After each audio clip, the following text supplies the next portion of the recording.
One more, 1, 2, 3.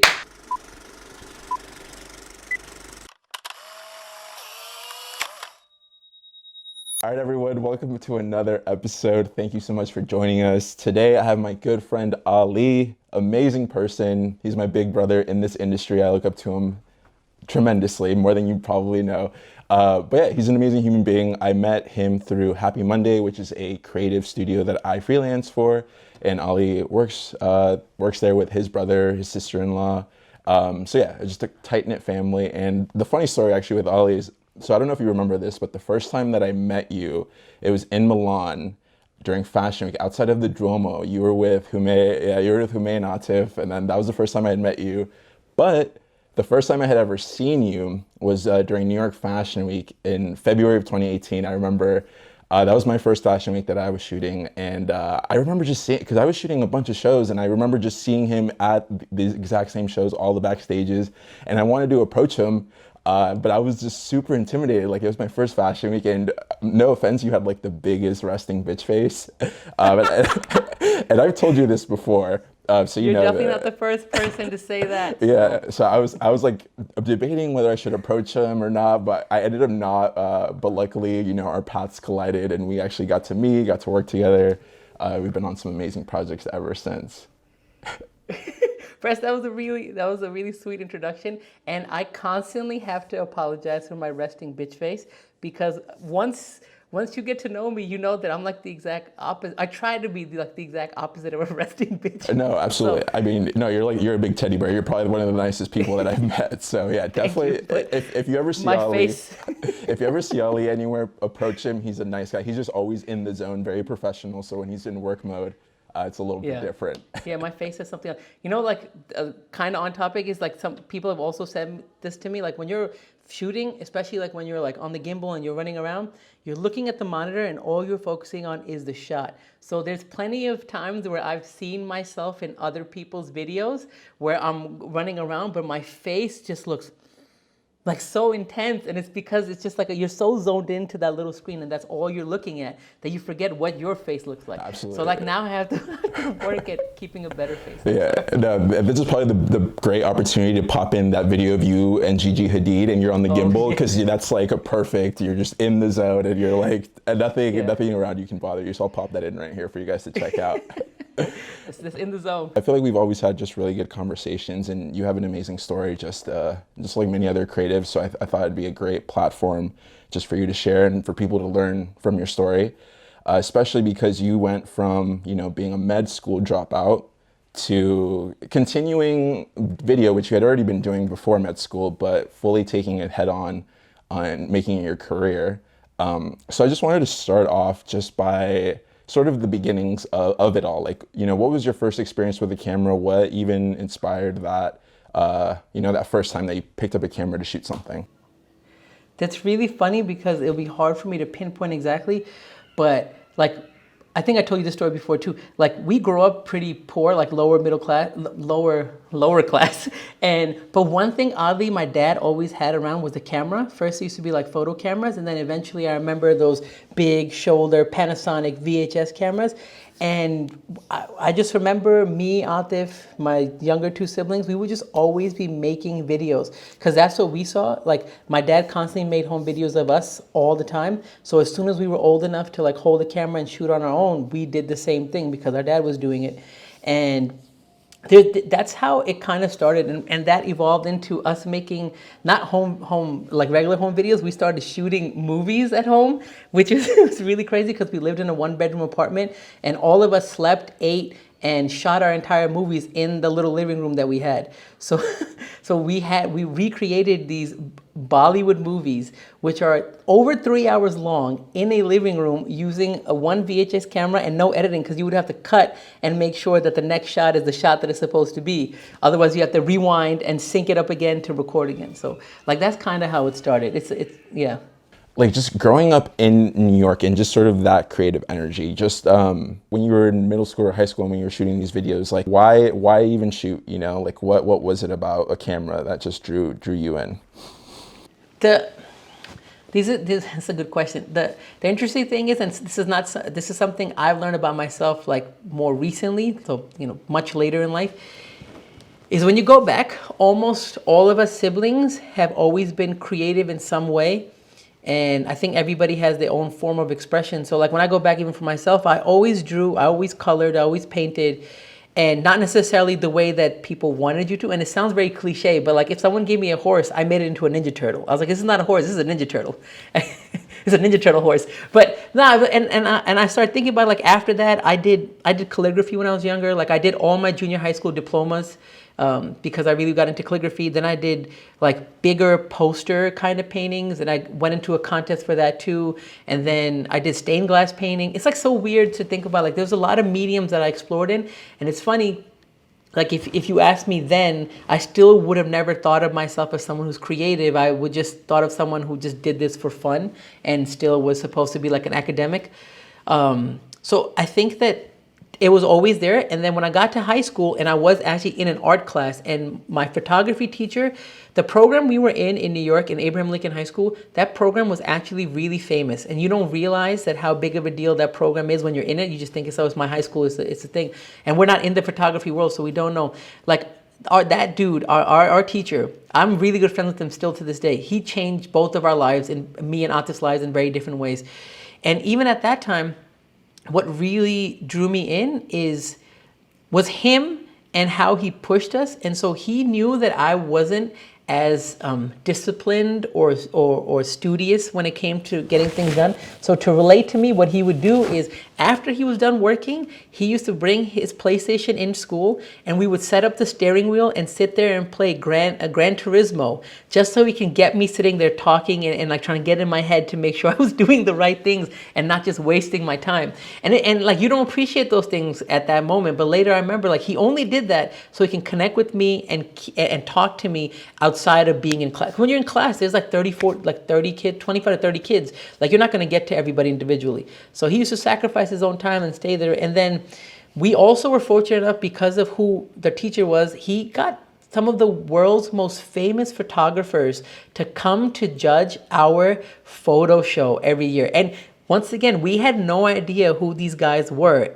But if you think about it now, these are people like Jay Maisel, Richard Avedon, all these people came to our high school to judge our photos, and it blows your mind. And just being around them, and then when you meet them and talk to them, and then you go look at their work, it's just inspiring. So like I did all that, and I really, really enjoyed it. But for some reason, I never thought that it was possible to have a career in it. And I always felt like I have to go down this other path, which is going to take me to a career that's going to give me like a stable income and stable life. You know, now I'm in this place where I'm the exact opposite of stability. But at that moment, like, it's just a combination of so many different things, and you're just not thinking about it when you're young. And people like Atif, I think, are a little bit special because he's like, yo, I got no other option. I'm going to make this work. I felt like, oh, I need to go down this traditional path to make it work. And I always felt like I would have a camera, because I always did have a camera with me either way. And I was like, I'll just take photos for fun. Atif, obviously, is your brother, and he, you know, he ended up going to film school, right, at NYU. Yep. If that's correct. So Yep. what kind of took you the other route, as far as not necessarily going to film school and pursuing, you know, medicine instead? So the funny thing is, me and Atif started photography together in high school. And I took it for almost 4 years, and he had it for 3 because he was 1 year above me. And the difference was that he took it seriously, and he took that, and then, you know, he got into NYU photography, and then he went from there. I, on the other hand, loved doing it, but I only looked at it as like a hobby and something fun to do. And then when I went to college, I had no intention of doing any kind of video photo work. I actually went in as a mechanical engineering major, and then eventually switched over to medicine because I hated the calculus for engineers, which is different than regular calculus. So then I switched over to medicine, and then I went into healthcare administration, and that's what my major is in, and that's what I was working in. Like I was in the field of healthcare administration. So I got to a point where it was either deciding to, you know, I wanted to go to the next level because I kind of hit a ceiling, and the next level is either getting an MBA or getting your MD. Like there's the 2 ways you could go. So I decided to do, you know, the thing that would make my parents the most proud, which was to go the MD route, which is a very traditional thing to do if you're brown, like me. Right. And right. And obviously that's not what I ended up doing. So after about, I think, 2.5 years or so, I dropped out, which was, the biggest disappointment I think my parents have ever faced. Or, honestly, it also was the hardest thing I ever had to do. Like, I never try to come off, I don't want to ever try to portray this as like a very light decision. It really was probably the only big life-changing decision I've ever made, like really big. It completely altered the course of my life. So it was extremely challenging, extremely difficult, and I did it at a pretty bad time. Most people go to medical school right after college. I worked for a while in the field, and then I went to med school. So by the time I dropped out, I was 30 years old. So when you're 30 years old, you do not want to be starting a new career. Yeah, I feel you. And just like okay, so a couple parts I want to, pinpoint with that. Like, as far as your parents go, like their expectations, because, I'm Hispanic as well, and grew up in a single parent household, and, first person in my family to go to college, and like was expected to just sort of obviously follow this traditional corporate route, climb up the ladder 9 to 5. And when I told my mom I didn't want to do that, she was supportive, but it was just very jarring. And so how was that sort of experience for you, as far as, because you obviously went that route, but how supportive were they in that sense? So luckily, for two things happened to me that helped a lot. One, Atif, my older brother, was already doing this, so it was a little bit easier for her to understand what it is that I wanted to do. And at the same time, my younger brother was also in medical school, and he was actually he was going to become a doctor. So at least we had one doctor in the family, so that helped on that side, and Atif helped on the other side. But still, and I hope my mom does not watch this, but my mom wouldn't like to admit, but the first, I would say, almost 2 months when I told her that I was going to leave, she didn't really talk to me. And I don't know if she realizes that, because it could be something that like happened to her, not on purpose. And then it took a little while. And I think what really changed her perception was, one, seeing me working with Atif, and then what ended up happening, because I'm working with him, we're traveling together, we're spending a lot of time together. And that's like every mother's dream too, like their kids actually stay together as they get older. So she saw a lot of that, and she was happy. And then she started seeing progress in my career. And that's deep down inside, what parents really want is security, whether it's financial or job security, and they just want you to have a better life than what they had, because that's why you come here, is to get a better life. So it took a little while for it to sink in, but it was insanely difficult.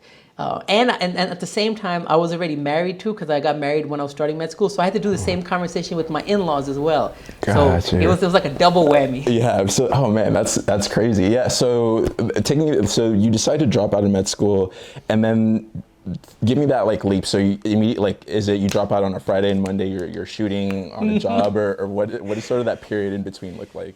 So see, it wasn't like that at all. So throughout med school, even before med school, even when I was working, anytime Atif needed help and I was free, I always jumped on to help him. One, because I knew a lot of things, and also I was interested in it. And, me and him always had a good working relationship. So I was constantly like around, just not like full time. So he actually, I had a conversation with him actually before I had it with my parents, and I told him, I was like, yo, listen, man, I'm gonna leave medicine, and the thing that I really want to do is pursue like this content. I mean, at that time I didn't even know it was called content. I was like, I want to do photos and videos like I did before.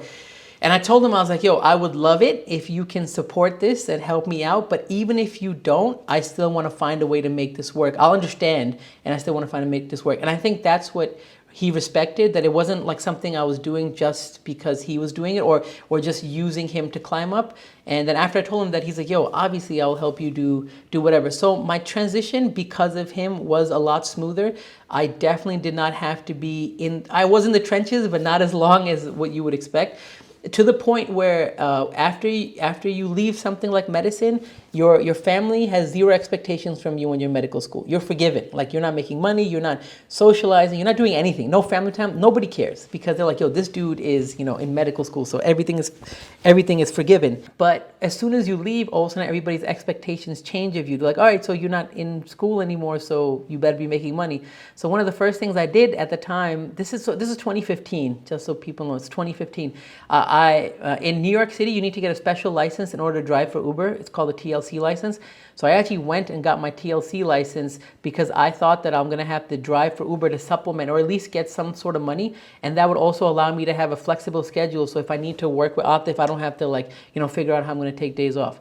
Fortunately for me, as soon as I got my license, I think the second or third day after that is when I got like my first big gig.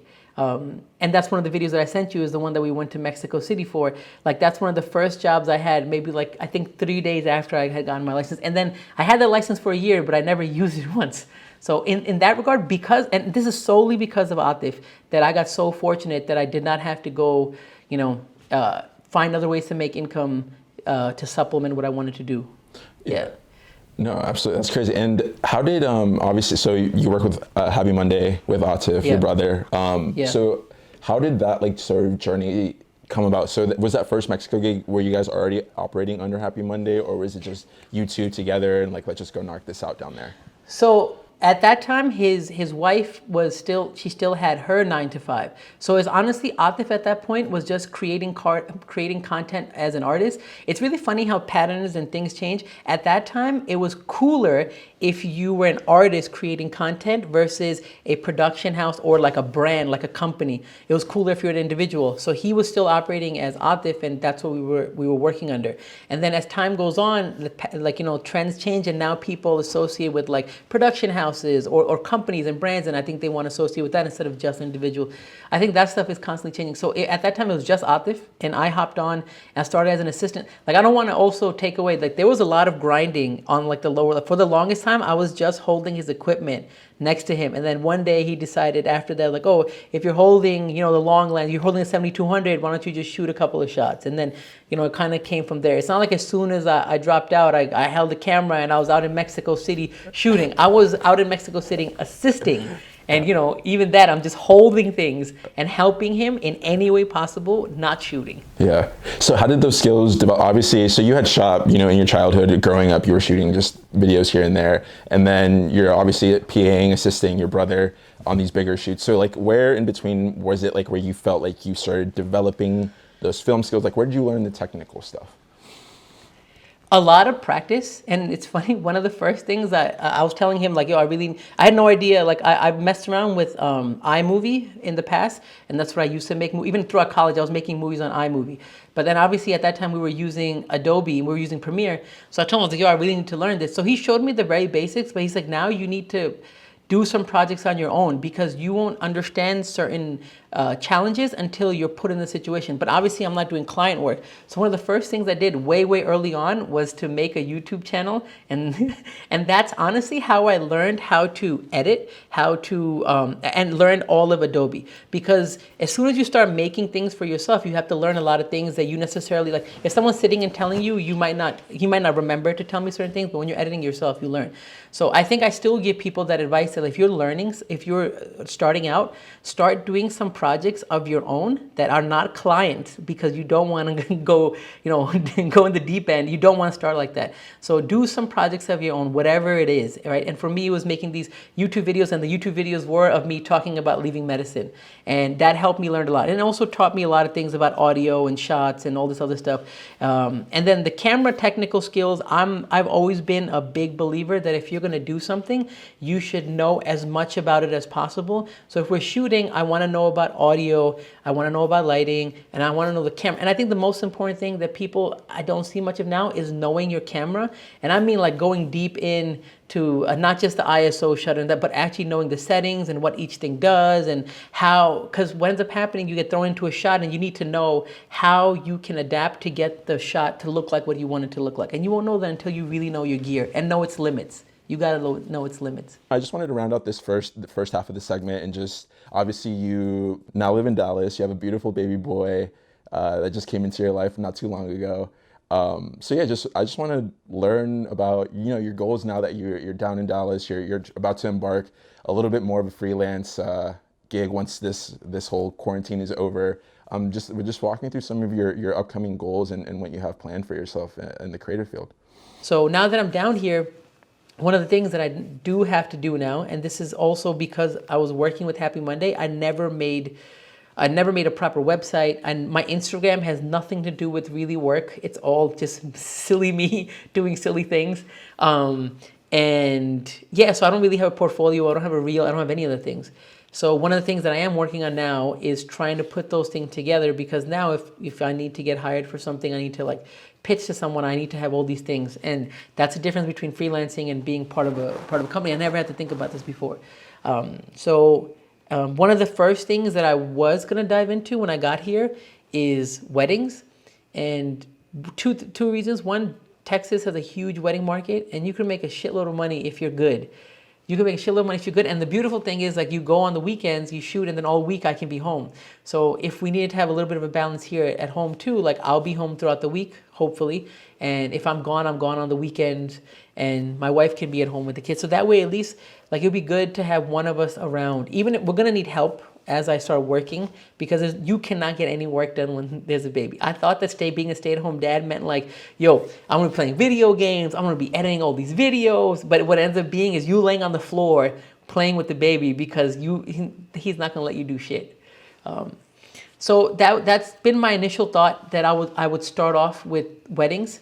And it's something that I felt like I always wanted to do, and I'm not being cocky or whatever, but like, there's certain things after you do the kind of work that we've done, a wedding is really simple. It's so organized and methodical. Like, you just have to do certain things a certain way, and anybody can do it if you just know the basics, right? So my whole thing is like, I'm gonna take all the stuff that I learned in fashion and events and bring my take to it, and then hopefully make a good amount of money, so that way I can only work on weekends and be at home during the week, and not have to stress about that. So I like that aspect of it, and then slowly try to figure out what is next, because this transition from going to working for Happy Monday to trying to become a freelancer for me, has happened fairly quickly. So I didn't plan this out. I didn't think like, oh, next year I'm gonna be doing this, so let me start planning this out. So I don't have anything beyond that yet, but I do know that I can use that to springboard, because the other big thing is that financial security really affects creativity, at least for me. So until I can find a way to like make some sort of money, it's gonna be really hard for me to like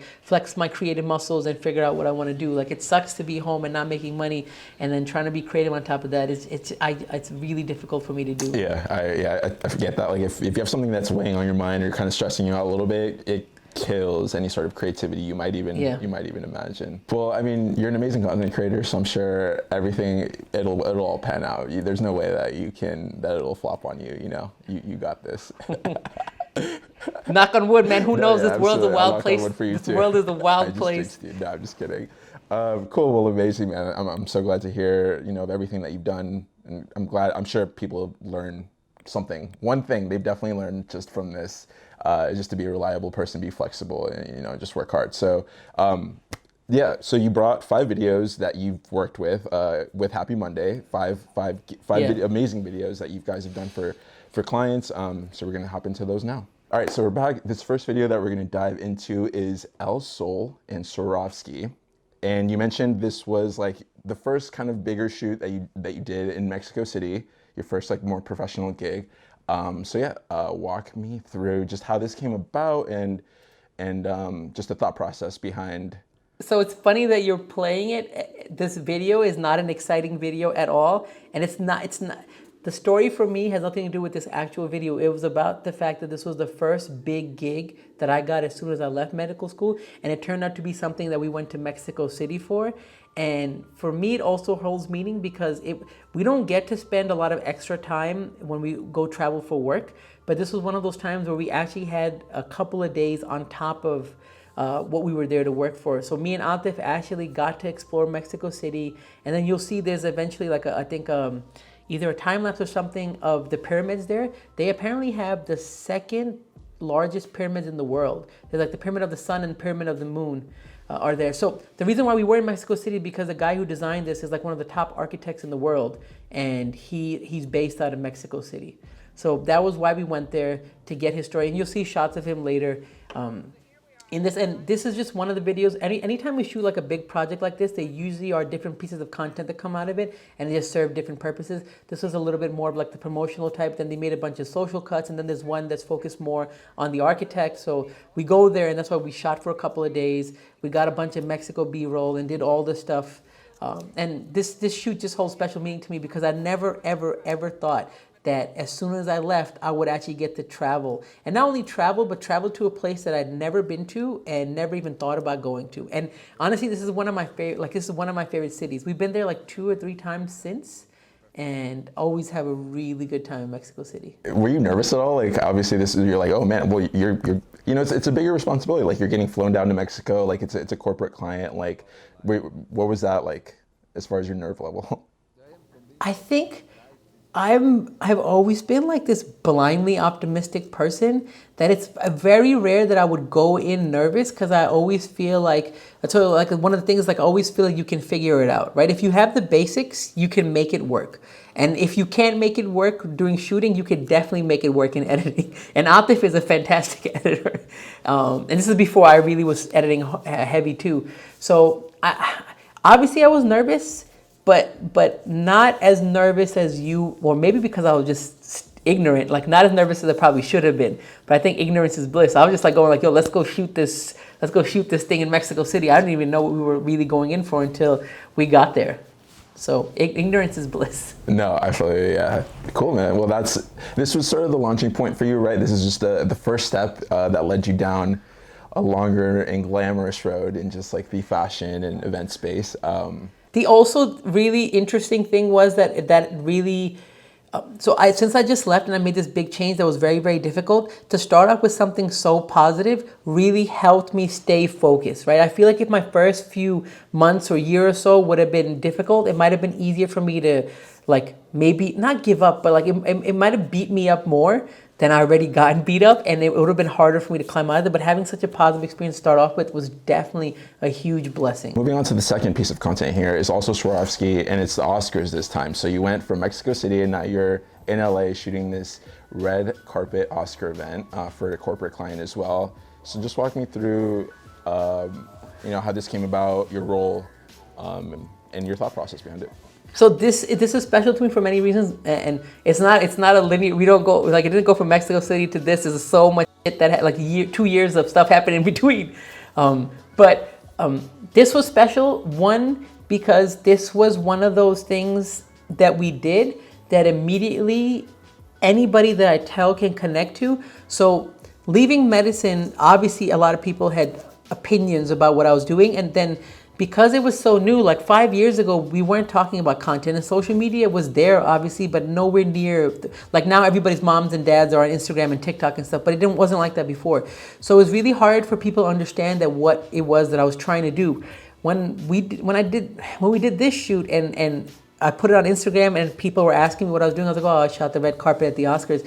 Immediately it clicked for everybody. It's like, holy shit, if he's at the Oscars, he must be doing something right. Because it's such a, even my mom and dad know what the Oscars are, right? So everybody immediately was like, oh shit, then this kid must be doing something because he's at the Oscars. So I think that was really, really important. And the other thing was, so Ateeq and Humay did not come on this shoot with me. It was just me. I was leading the team, and I had one other person with me, Chris.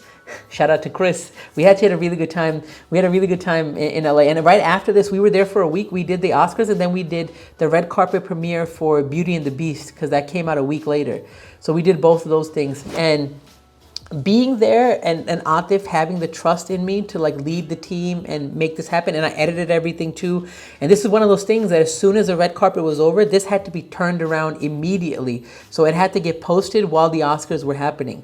So one, that's obviously really stressful, but him having the trust in me to like letting me do this and letting me grow, I really, really appreciated. That's why this video to me is really special. Yeah, and walk me through, because a lot of the work that you've engaged in is just like you're shooting and editing and turning it around almost immediately. So walk me through just that process of, having conversation with the client, knowing what they want before the beginning of the night, and just how you sort of plan that out for yourself and the team going into it, knowing that you have to pump out a recap video by the end of the night, or multiple. It's funny because I think this concept now is a little bit more common, but the first few times when even Ateeq pitched, when Ateeq even pitched this to clients, they didn't believe what we were saying. They thought we were misspeaking because nobody was turning around recap videos right after the event. well, before the event ended. And that was something that we really specialized in. And I remember Spotify is actually one of our biggest clients. And I remember that to them too, like they didn't understand, like, what do you mean you're going to give us, like, we're going to have story clips and a recap video by the time the thing ends? Like, that doesn't make any sense. So I think that, and it's also like this really intense sport. So you have to train to do this. It's not something you can just be like, oh yeah, I can do that. I can, like, edit while the show is happening or whatever. The person who's editing is like in a very intense space, and the person who's shooting has to be very aware of what it is that he needs to edit. So it's normally our philosophy is shoot as much as possible. That way we always have flexibility in the edit. But when we're doing something that needs to be turned around immediately, then you have to be a little bit more strategic about how you shoot, because I can't dump, a lot of extra footage on the editor, or someone can't dump that footage on me, because then I have to go through a lot of stuff and it slows it down. So that's why it's really important to have like these big meetings like you're talking about, like first having the meeting with the client and then having a meeting within the team, so everybody knows, like, if there's 3 shooters, what each one is shooting and what it is that the editor is going to require. So these clips, if it's a story, the clips are planned out. So the first clip's going to be this, the second clip's going to be that. So shooting wise, that's what we do. Then 3 shooters or 2 shooters or whatever goes out, and they specifically get these targeted clips that they need in order to create the first story, and then make the next one and make the next one. So planning and pre-production meetings are super, super important. Otherwise, it would be a shit show. Absolutely. And I've seen you obviously shoot, we've been on shoots together where you're the one shooting, and then the shoots where you're editing the entire time. Yeah. Like, is there one that you would say you prefer, one over the other, or is it kind of just even kill at this point? Nah, I don't like it. I would shoot any day over editing. Like, unless, because there's very few projects that I would be really invested in the editing process. But but I do understand how important it is, so I definitely have to be good at it. So I have done that, but if I had to pick, I'd rather shoot like 24 hours straight than have to edit for 4 hours straight. Yeah, no, I totally agree with that. Yeah, editing, especially in real time, it's, yeah, like you said, I mean, it's a sport. It can be very stressful. You have multiple people just kind of in your ear, and a lot of, there's only, I mean, everyone's trying to make a change sometimes, but yeah, it can be a stressful job, when you're shooting, you're kind of just like, well, you shot it, and you kind of just sit around and wait for the next thing, and the person that's editing is like just typing away, hammering away. If I had to pick 2 within editing, I'd rather do the live editing than regular editing, because the live editing, you have this small amount of time and you have to get it done. But once you're done, you're free. But sometimes, and even the client has to post it, so there's a lot less back and forth. But if you have a regular project where you have a day or 2 days or 3 days to do it, then sometimes that drags on, and then people's asks change. Like, they might say they wanted one thing, but now they want something else, and then that stuff can get a little annoying. But so if I had to pick between the editing, I'd rather do the live one, even though it's insanely stressful. But it's stressful for like a short duration of time. But then when you're done with it, you're done, and then you can move on to the next. That's true. The last point that I want to hit about editing, just sort of how do you balance feedback or criticism? Like, obviously if you're editing, you're creating a piece, every edit that you create is sort of a piece of you. It's a piece of your art and your skill set. Like, what is it, especially maybe when you were starting out, like just being able to balance that, this criticism isn't attacking you personally, but it's just like, you need to figure it out. It ties into the idea of being flexible. There's some clients that hire you for your vision, and there's some clients who think they hire you for your vision, but what they really want is you to create their vision. And I think they're both fine, right? As long as when you're agreeing to something and you're both in agreement, it's completely okay. I think that I don't think you ever really take it personally. I've never, because I know that, first of all, it's not for me, it's for them, right? They have to push it out or whatever. So there has been very few times where we would give pushback because we really believe that this might be better for them, like it might perform better or do better. And there's certain clients that are like that, where they'll lean on you to give your opinion, and then they'll kind of help dictate which way you go. But there's certain people, like, they need a very specific thing, and you go in doing that.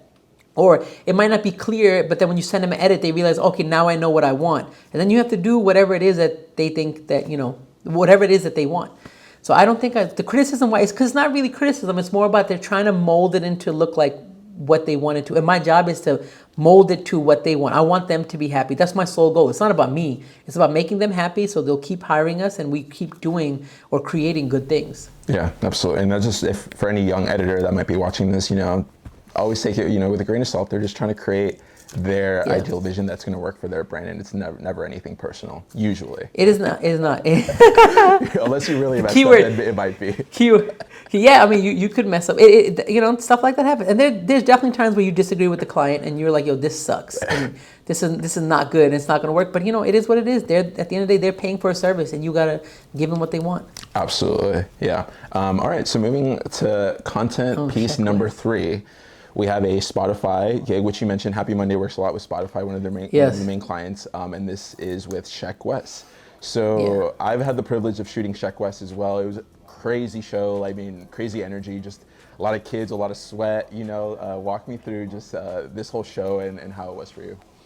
So we were there to create this. It was a story, and it was also, I think, an IGTV video. And the interesting thing about this is, like, we did a bunch of Spotify stuff before, and they're relatively tame, or whatever you want to call it. Like, Sheck West stuff is bananas. But I didn't know, so I didn't really know him that well before we shot him.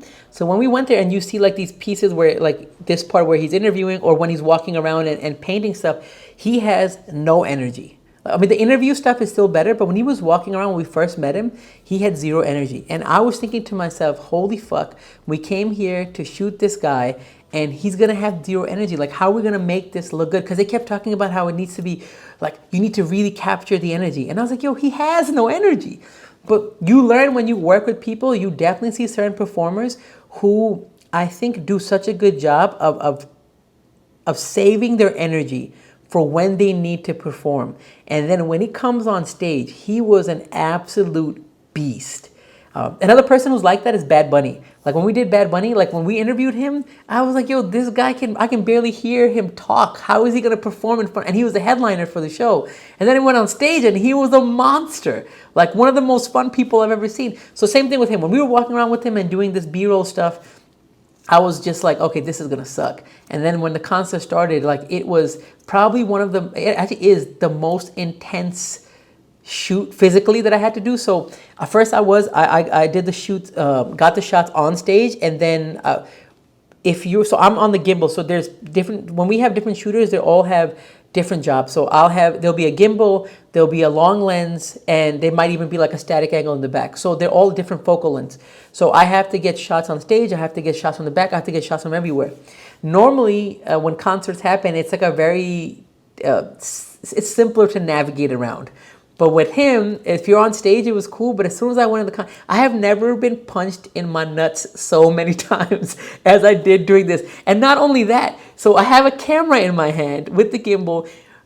I'm getting beat up. There's like, I don't know what kind of drinks are flying around, so protecting it from the drinks and protecting my nuts, like, just a combination. Like, it was just batshit crazy, and it was, looking back at it, it was one of the more like fun, wild thing. And also, like, it was crazy because it's like this abandoned church in Harlem, and it was just thinking about, like, yo, you're in this place, and for like this very intimate concert, because only like select few people get invited to this. It was a special moment, and this was like the first of a lot of like really cool music shoots, and intense. This was intense, and Blink 182 was intense. I got hit a lot at Blink 182 as well.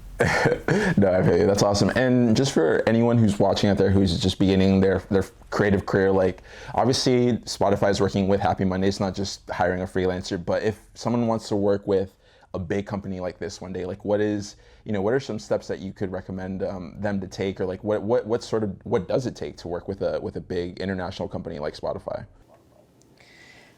There's, I think, 2 reasonable ways to do it. One is your work. Like, it could be, you could take the route where you create the content that you want. You're creating the content on your own of what you want to work towards one day, right? So if you had an opportunity to go to a concert, it might not be Sheck West, it might be some nobody. But if you create dope visuals, you can always use that to show people, hey, like, this is what I can create. So people, like, I agree with that. If you want to get specific kind of work, you have to create that work before you get hired for it. That's one way of doing it. And the other way that really works is networking. Like, our into Spotify was somebody that Ateeq knew from a whole different world. And she started working at Spotify, and she got us the first meeting.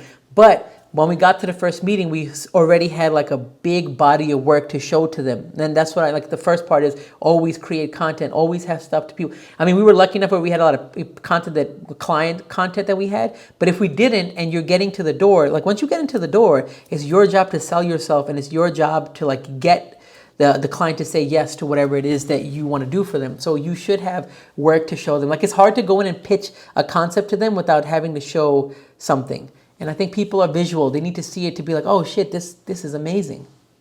Alrighty, moving on to piece number 4 here. It's a big one, Victoria's Secret.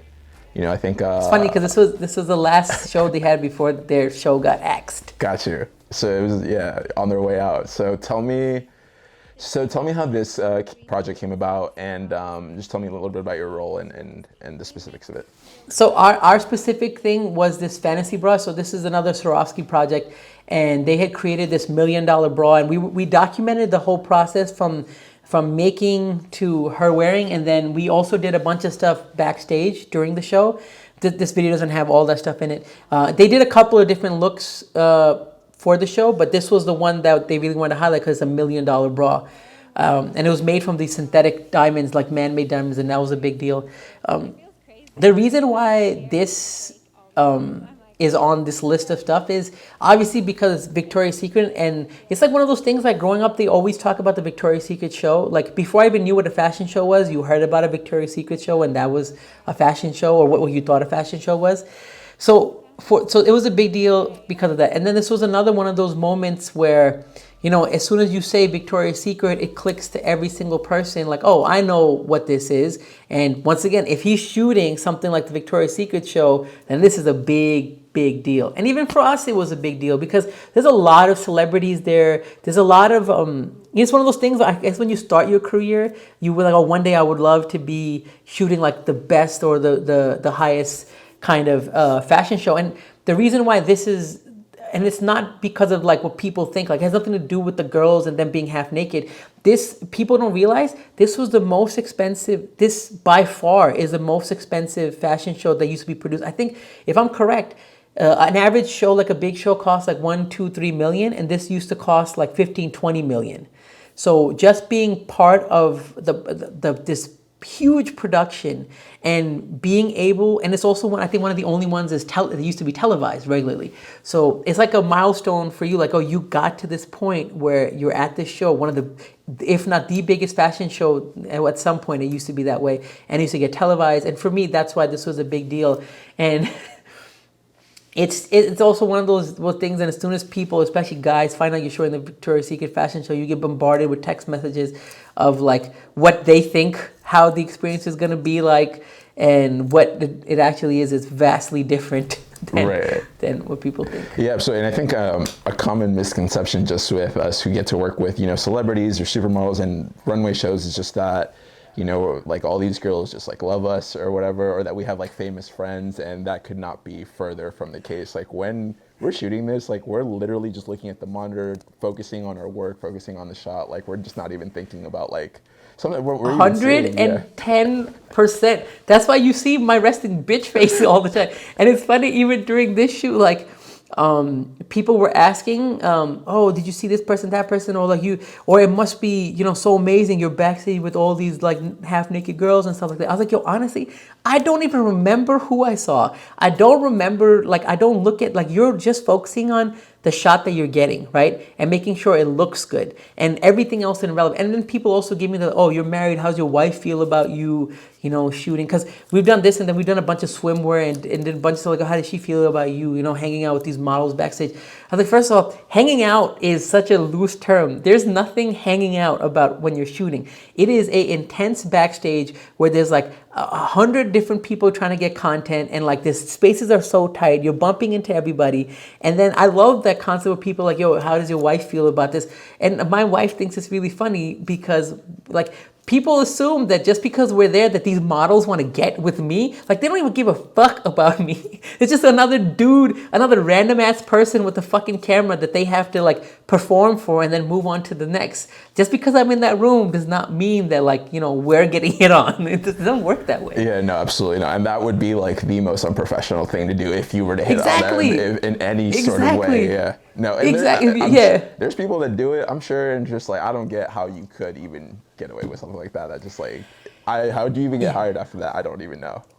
I don't, like, I honestly, like, it's one of those things, like, I get so focused on what it is that I'm doing to get done. I don't even have the mental capacity to think about, yo, let's have a conversation. Yeah. Let me have like a social conversation with these people, and like, let me see if I can slide in their DMs or like that. No. It's so far from the truth. It's so funny that people think that way, but it's nothing like that. Also, being backstage is just like this nasty, not nasty, but like, it's just very chaotic mess.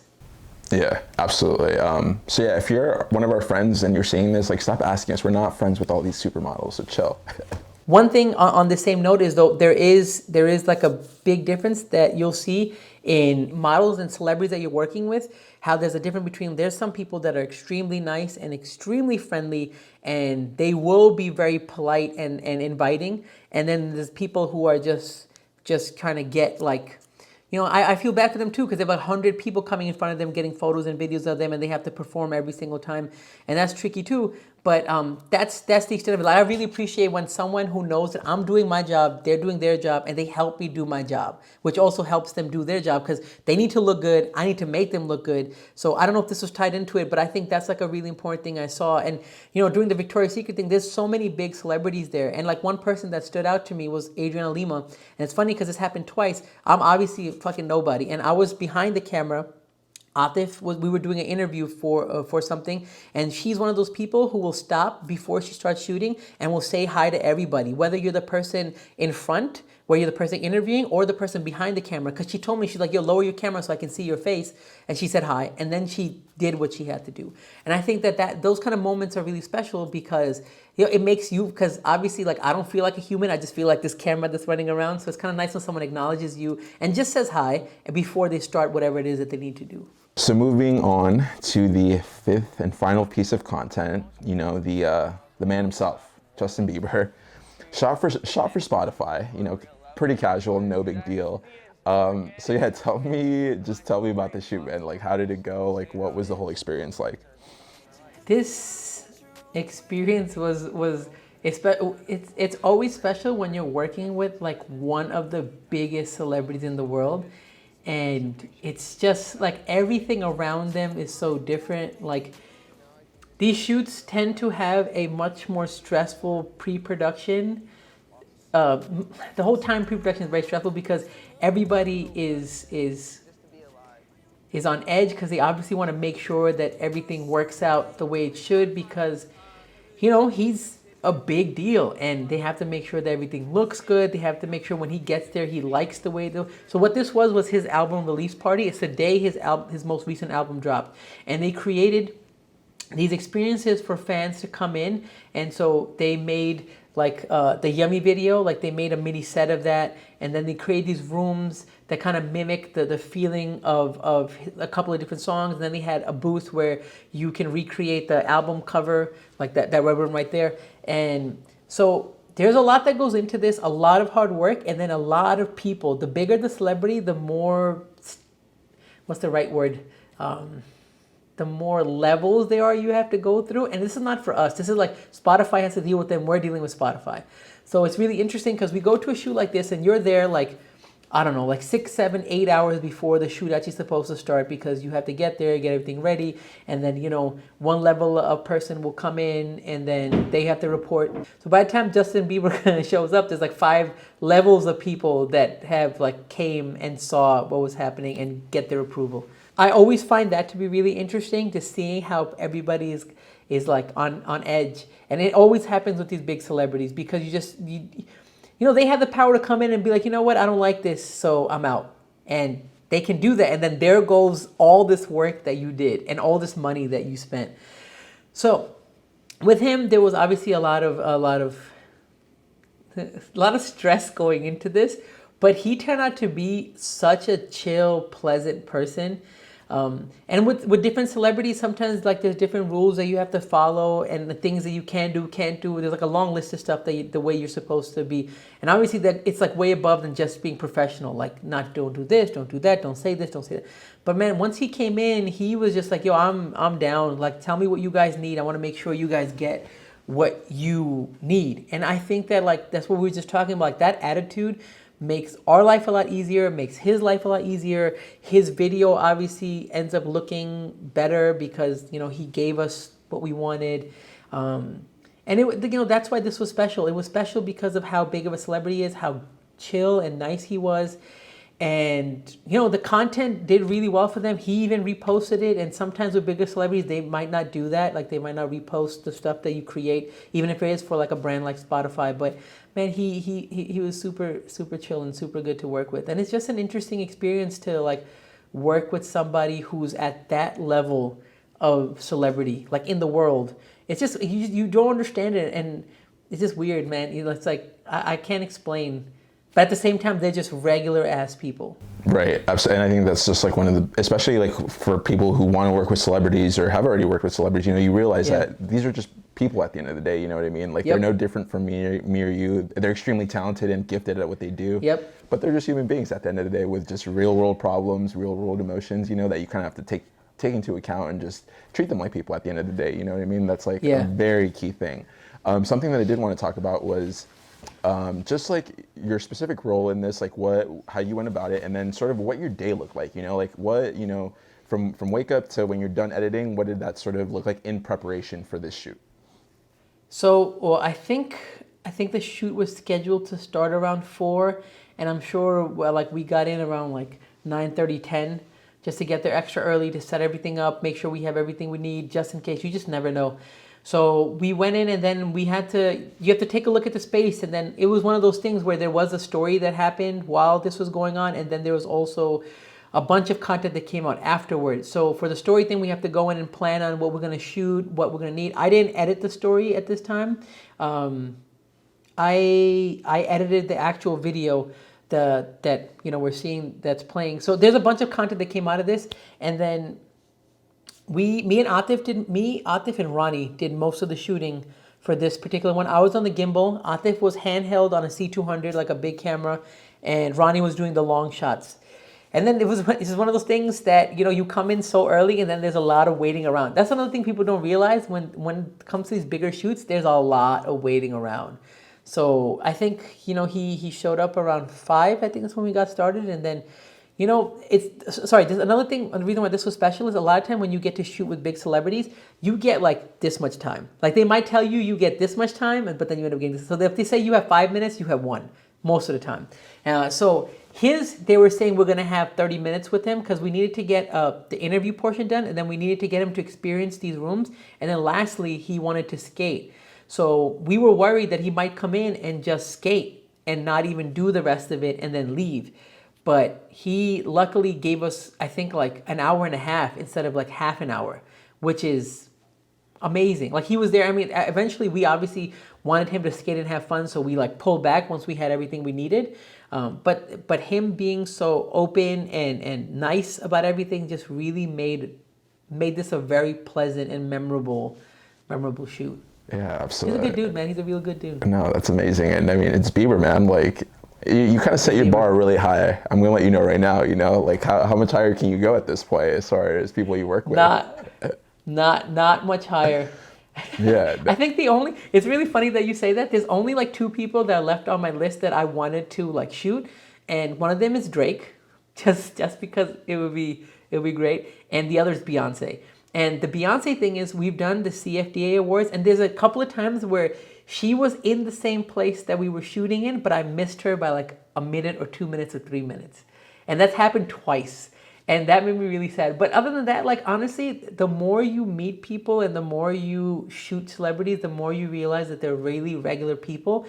And to the point that we've been talking about, what people need to understand, you really can never, ever, ever go in like being a fangirl or a fanboy. You can't do that. like one, it takes away from your job and your focus because you're gonna be too busy being goo goo gaga over whoever you're seeing. Second, it's just very unprofessional. Like you're just there to do a job. You're not there to take selfies because that has happened before too, where people come in, like not with us, but people come into work and instead they're taking selfies with these or trying to take selfies with these people.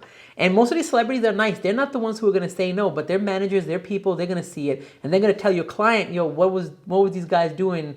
Or they're here to shoot, or they're here to take photos for their gram, or whatever it is, right? So that's something really important because this comes up more often than I would like it to, where people kind of lose this, like, yo, you're here to work, not to socialize or get your gram or whatever. Yeah. So important to know. Yeah. Whenever you guys get there to that level, don't try to flex on the gram. Just post the video that you make. That's a big enough flex as it is. And even if that, you have to get permission for right. like these celebrities. You need to have permission to know what you can use, what you can't use. For like some people, I don't remember the exact details for him, but then for some people, they're like, okay, you can only use the video that was created for Spotify, for example. You can't use the footage you have and make something else for yourself. It can't work that way.